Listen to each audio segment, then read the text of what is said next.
Bem-vindos todos, eu sou o pastor Jonatas. Se você está aqui pela primeira vez na nossa casa, fique à vontade, tá certo? É um prazer estar recebendo vocês. Deixa eu só trazer um contexto aqui para o que vai acontecer hoje. Vai ser uma breve introdução, espero eu. Na semana passada nós tivemos o nosso feriado, de Páscoa, é isso? Quem estava aqui no domingo da ressurreição, dá um glória aí. Glória a Deus. Quantos se alegram com a ressurreição de Jesus aí, gente? Meu Deus, se Jesus dependesse da sua alegria. Quantos se alegram que o Rei dos Reis ressuscitou, que ele não está morto? Aleluia! Eu achei por um momento que não era igreja aqui, porque a igreja celebra a ressurreição de Jesus. E é isso que é a Páscoa, A passagem da morte para a vida através daquele que morreu, mas ao terceiro dia ressuscitou. E no nosso calendário cristão, a Páscoa, isso não é apenas um calendário católico, mas cristão, ele inaugura, algumas semanas que vão entre os dias que Jesus morre e ressuscita até os 50 dias depois, que é chamado dia de Pentecostes, tá certo? E nós temos uma programação como igreja especial, entendendo que quando Jesus ressuscita, que foi o que a gente viu semana passada, domingo da ressurreição, algumas coisas mudaram na nossa vida cristã e na nossa igreja, não CNX apenas, mas na igreja de Cristo, amém? A gente viu ali que a partir de Atos capítulo 2, a igreja ela recebe o Espírito Santo, ela é batizada, começa a falar em línguas, ali os milagres começam a acontecer não apenas através de Jesus, como eram nos evangelhos, mas através dos discípulos. Os apóstolos eles passam a levar a mensagem, a curar os enfermos, a batizar as pessoas em nome do Pai, do Filho e do Espírito Santo. Enfim, igrejas são implantadas não apenas em Jerusalém, em Samaria, Judeia e também aos confins da terra. Ou seja, aquela ressurreição de Cristo, ela trouxe algo lá na história, 2000 anos atrás, mas continua trazendo algo para as nossas vidas, e é sobre isso que essas semanas se tratam. A gente vai pegar a partir da ressurreição de Cristo e entender o que a ressurreição de Cristo tem a ver com nós hoje, em 2025. Ele continua vivo, o Espírito continua sendo o mesmo lá de trás. Quantos creem nisso?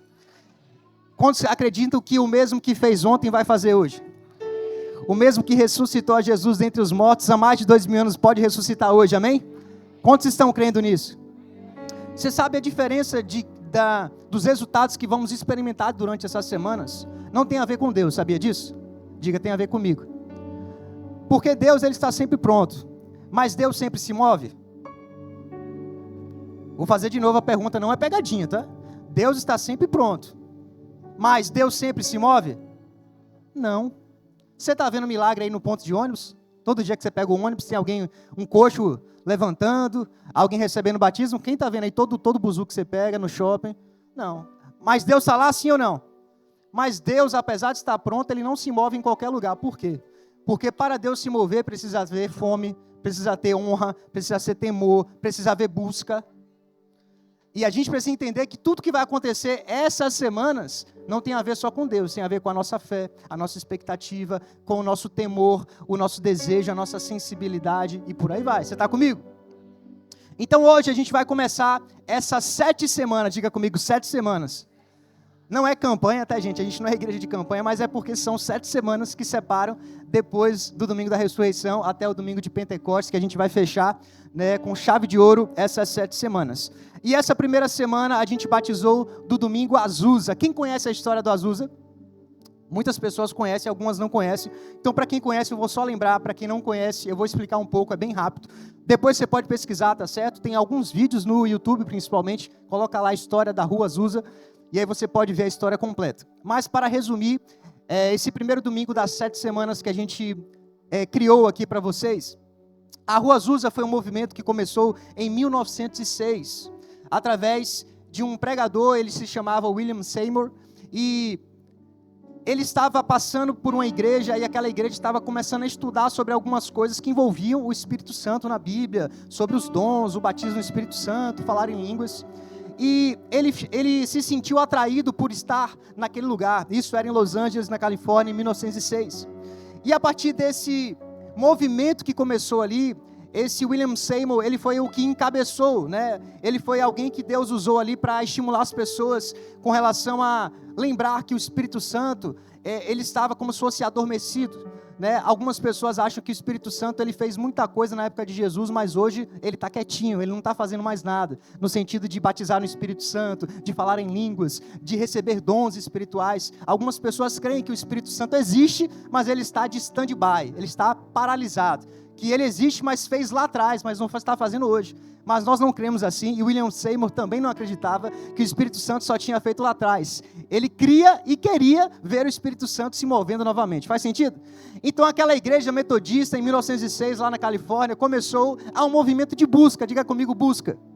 Porque Deus pode se mover, mas Ele não se move. Agora, uma das coisas que faz Deus se mover é a busca. Buscais e me achareis. Quando me buscares, de que forma? De todo o coração. Quem vai buscar de todo o coração nessa noite? Gente, nem todo mundo vai receber, tá? Porque a Bíblia diz que vai receber quem buscar de todo o coração. Então a primeira coisa é buscar, a segunda é de todo o coração. Se não buscar e se não for de todo o coração, não vai receber a sua porção. Então eu vou perguntar de novo, quem aqui vai buscar de todo o coração? William Seymour, então, ele passa a buscar e aquela igreja entra num processo que a gente hoje conhece como um avivalismo. E ele se torna um avivalista, ou seja, alguém que pegou aquela unção, ou seja, aquilo que aconteceu ali, ele começou a levar para outros lugares. E essa mensagem que ele pregava é a que a gente está pregando hoje, que o Espírito Santo em Cristo Jesus, quando ele ressuscita, o que é que Jesus fala?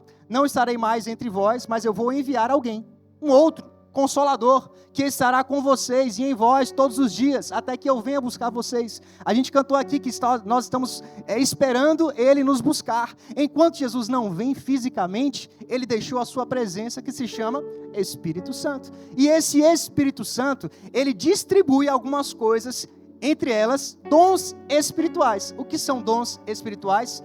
Dom significa presente, e espiritual porque é do Espírito.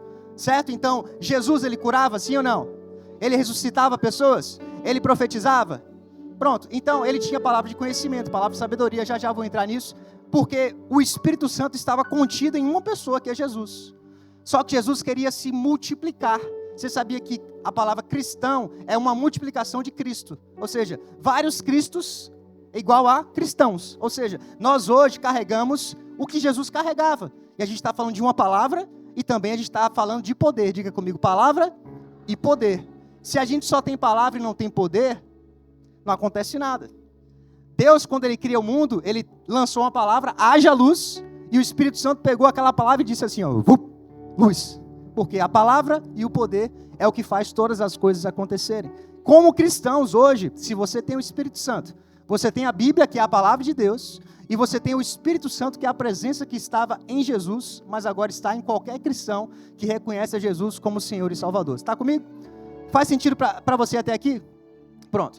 Então, esse movimento da Rua Azusa gerou o que hoje a gente conhece como um movimento pentecostal. Porque lá no Pentecoste original, que é em Atos capítulo 2, a igreja... o Pentecoste é porque penta significa 50, então 50 dias após Jesus morrer e ressuscitar, foram 50 dias até o Espírito Santo descer. Então aquele dia ficou batizado como o dia do Pentecostes, que é o que a gente vai celebrar no dia 8 de junho aqui na nossa igreja, tá certo? O dia de Pentecostes. Então, quando a igreja, ela começou esse movimento do Espírito Santo, e lá em Los Angeles, em 1906, isso foi reativado.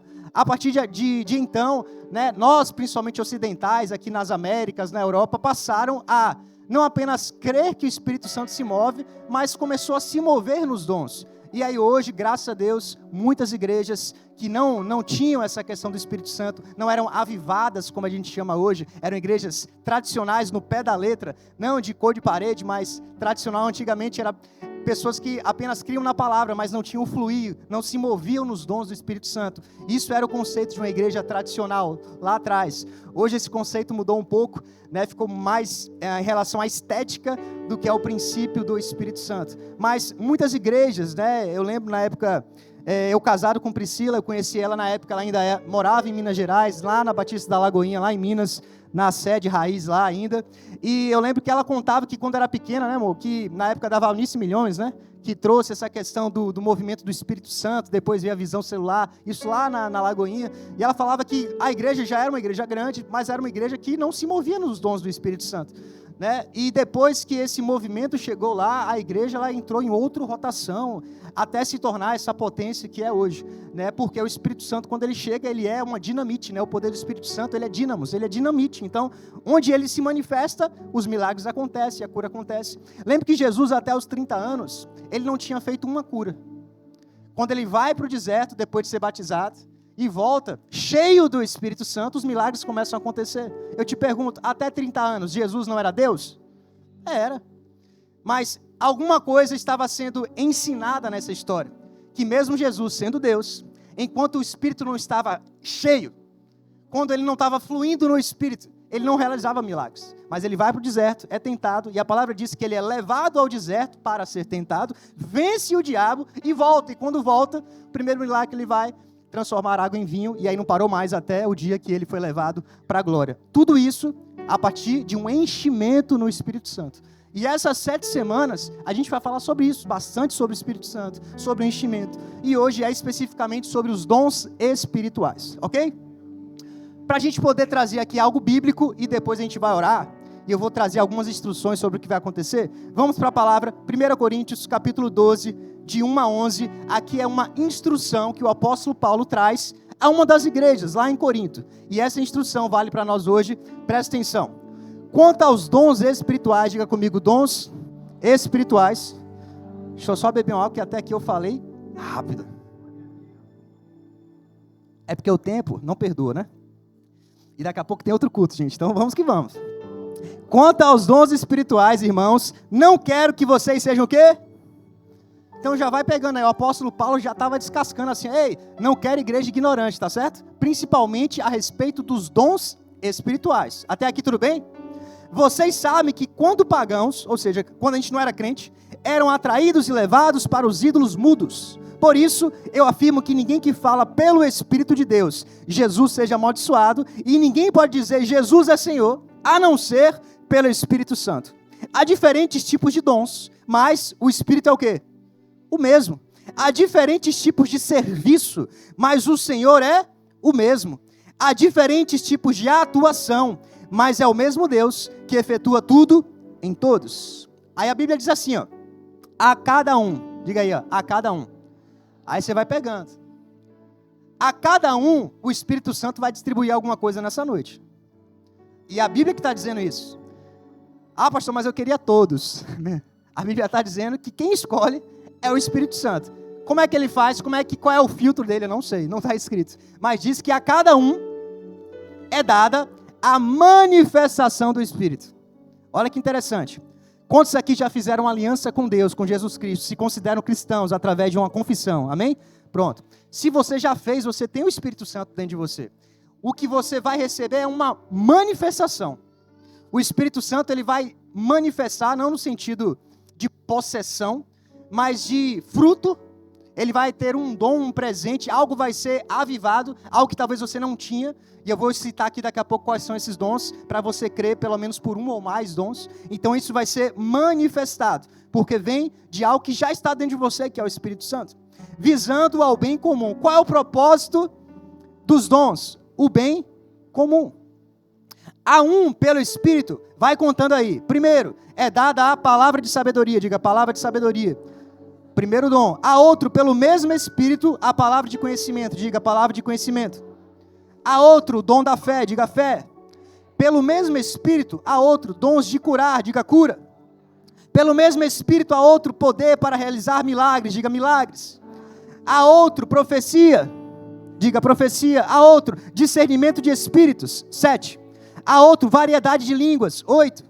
E a outro ainda, interpretação de línguas, diga interpretação de línguas. Contou 9? Todas essas coisas, porém, são realizadas pelo mesmo e único Espírito. E Ele as distribui a cada um como igreja. Como é que o Espírito Santo distribui? Como é que Ele quer? Qual é a nossa parte? Eu vou ensinar você. A gente vai impor as mãos, orar e crer. A gente vai unir a nossa fé. Espírito Santo, estamos prontos, desejando os dons. Faz o que você quer. Aviva em mim o que é meu. Me dá a minha porção. Você não deve desejar o que é do outro. Deseje só a sua porção. Então eu quero só recapitular. Eu acho que o texto ele é autoexplicativo. Mas como a gente é pastor e tem um ensino, tem um lado mestre, vamos desenhar para vocês, para na hora da oração ficar bem claro o que a gente quer. Primeiro, por que devo buscar os dons espirituais?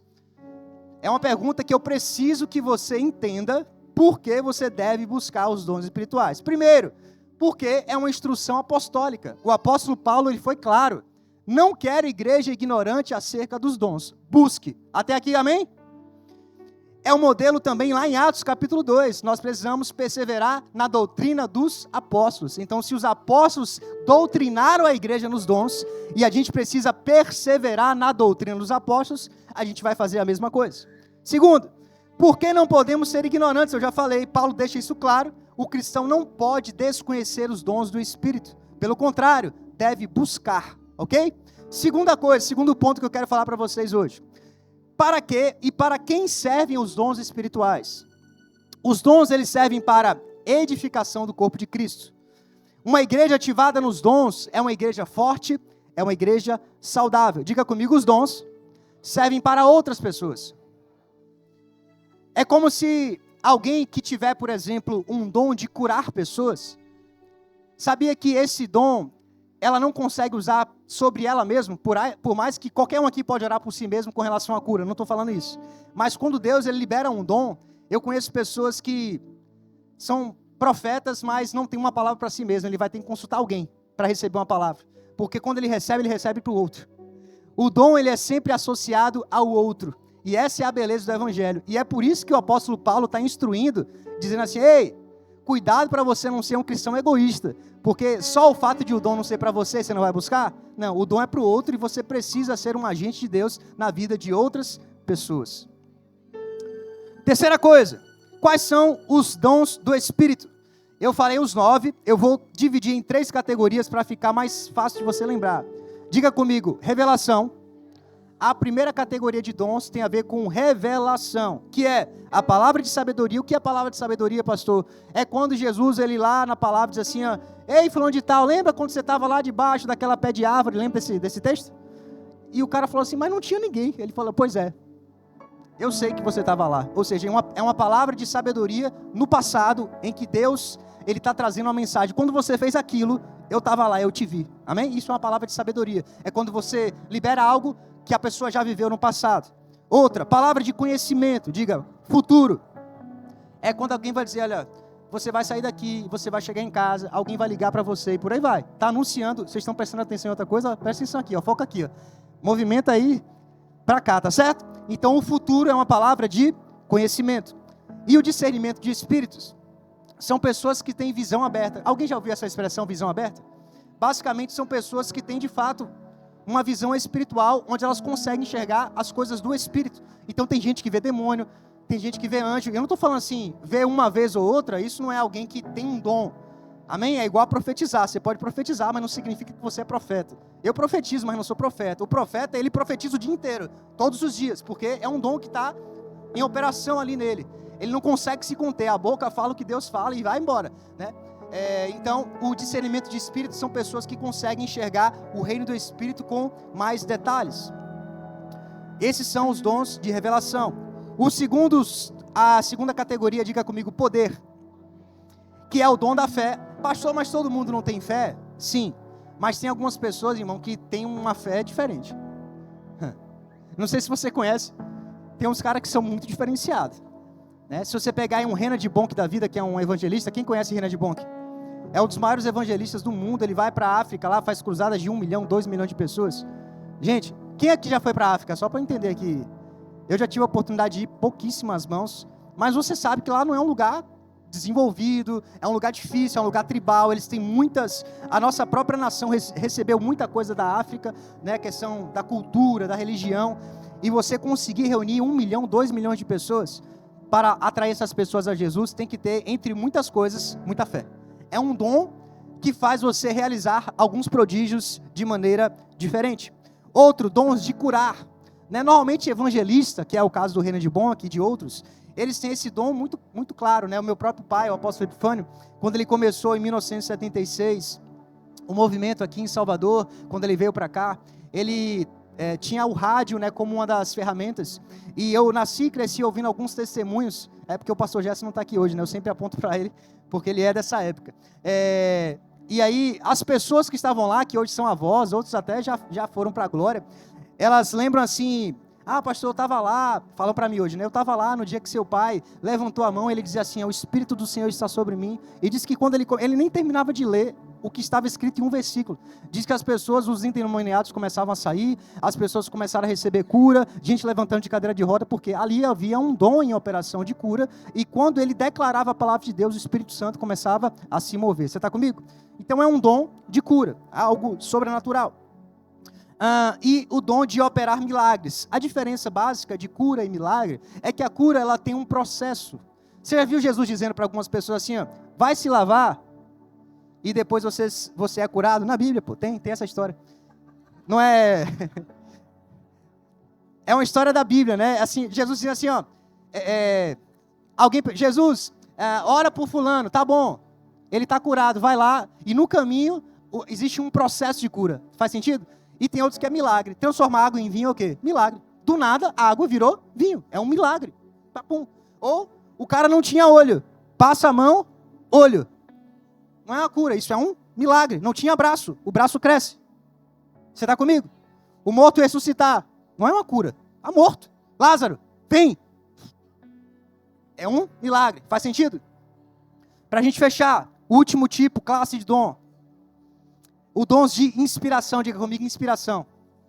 Entre eles está o dom da profecia, o dom da variedade de línguas e da interpretação de línguas. Como eu falei, a profecia não é simplesmente você dizer o que Deus diz, enfim, de uma maneira pontual, mas alguém que se move muito, né, de uma maneira profética mesmo, anunciando as coisas que Deus tem revelado a pessoas.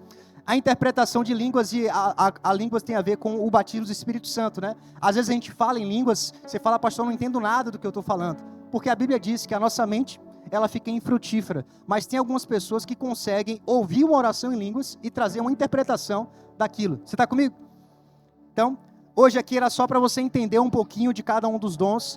Aí você fala assim, pastor, eu estou aqui já escolhendo o que eu quero. Como é que o Espírito Santo faz? Ele dá de acordo com o que ele quer. Como é que ele vai fazer? Eu não sei. Agora, quantos creem que ele vai fazer? Quantos estão buscando de todo o coração? 10 mãos levantaram. Glória a Jesus. Aleluia. Para a gente finalizar e orar, como posso receber os dons? Quem quer saber disso? No final de tudo, só resta saber, pastor, beleza. Glória a Deus, entendi o porquê, para quem é, entendi quais são. Como é que a gente faz para receber? Pronto. Entendendo que ele é distribuído a cada um pelo Espírito Santo, a primeira coisa. E segundo, é através da imposição de mãos. O que é imposição de mãos? Literalmente, a gente vai orar por você, a gente vai estender as nossas mãos, vai juntar a nossa fé e declarar Espírito Santo. Agora nós declaramos dons sendo derramados sobre fulano, sobre ciclano e tal. E a nossa fé vai ser juntada e o Espírito Santo vai descer e vai fazer. Você está comigo? Basicamente é isso. Para não dizer que eu estou inventando, vamos lá para Marcos capítulo 16, verso 17 e 18. E a gente vai adorar um pouco e a gente vai fazer um momento de oração depois desse versículo. Marcos 16, 17 e 18. Estes sinais acompanharão os que creem. Pergunta, vai acompanhar qualquer pessoa? Vai acompanhar qualquer um? É só quem?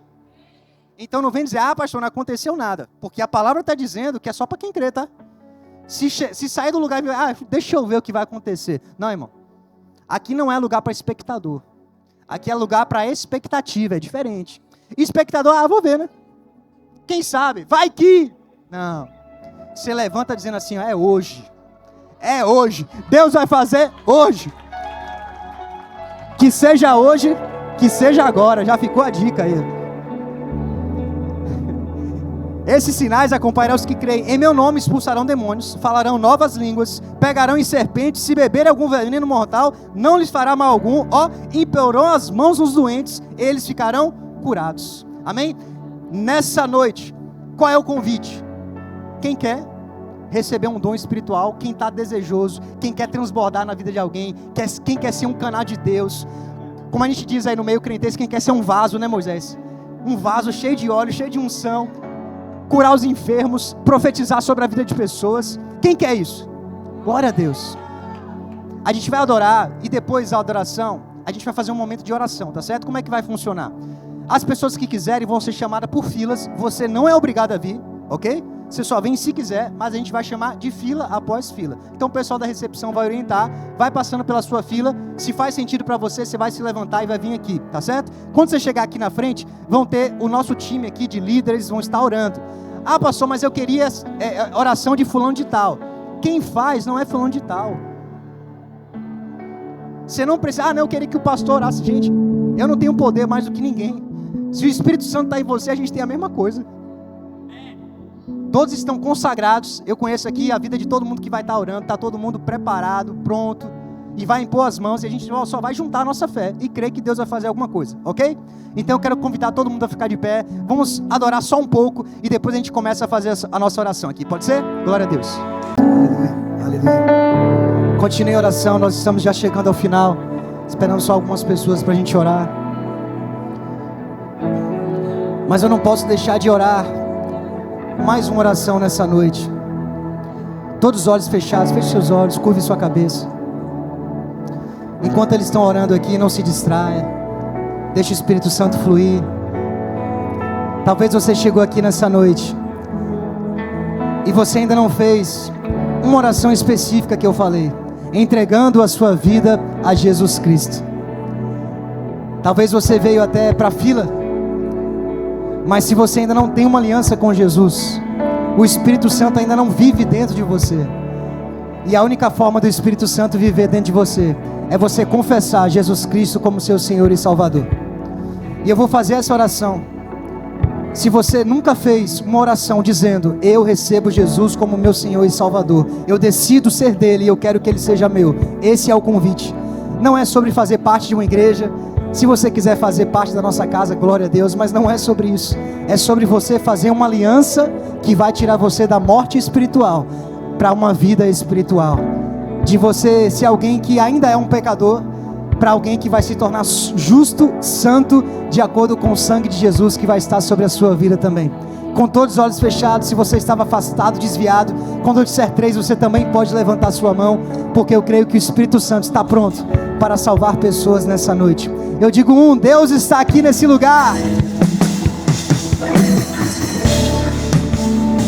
Eu digo 2, Ele está de braços abertos para receber você. Eu digo 3, quem é você? Levanta a sua mão. Quem quer receber, levanta. Eu vejo a tua mão. Deus te abençoe. Eu vejo a tua mão. Eu vejo. Quem mais? Quem mais? Lá atrás eu vejo a tua mão. Deus te abençoe. Deus te abençoe. Toda igreja, feche seus olhos. Repete essa oração comigo. Diga: eu recebo Jesus como meu Senhor e Salvador da minha vida. Diga: Pai, eu recebo o perdão dos meus pecados. Diga: escreve o meu nome no livro da vida. Diga: eu volto para a tua casa, o lugar de onde nunca mais eu vou sair. Em nome de Jesus, amém. Você pode aplaudir essas pessoas que receberam a Jesus, amém? Glória a Deus. A palavra diz que há festa no céu quando um pecador se arrepende. Então hoje tem muita festa no céu e o motivo são vocês que receberam Jesus. Pode se assentar, tá certo?